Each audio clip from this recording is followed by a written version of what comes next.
If you walk into a crowded elevator, press your floor, and just face the back wall, you will instantly become the most terrifying person in the building.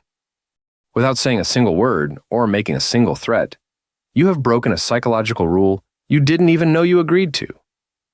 To survive the unnatural intimacy of this tiny metal box, we all signed an invisible contract to stare at the exact same piece of social equipment, the elevator number. Think about the bizarre social problem an elevator creates. It takes strangers who would normally stay several feet apart on a sidewalk and seals them inside a closet.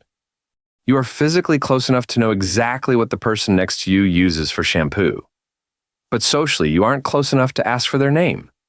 Your bodies are saying intimate. Your relationship is saying absolutely not.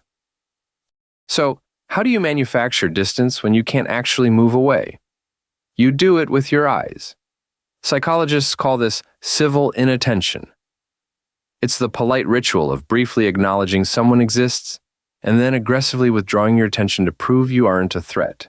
It's a way of saying, I see you and I am choosing not to bother you. But in a crowded elevator, avoiding eye contact becomes a dangerous game. If you look around too freely, your eyes might accidentally lock with a stranger's, instantly turning a 6-second ride into a hostage situation. In real-world tests, researchers found that staring at a fellow passenger for even 1 second too long completely destroys the illusion of privacy. You need an alibi. You need an object that proves your brain is occupied. Phones work. Pretending to read a smeared inspection certificate works.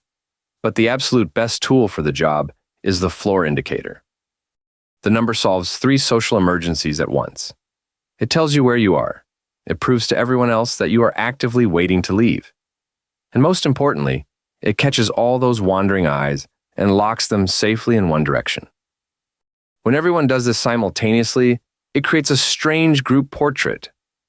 5 people standing shoulder to shoulder, collectively agreeing to watch the world's most boring countdown. It's a synchronized performance designed entirely to prove that none of you are actually together.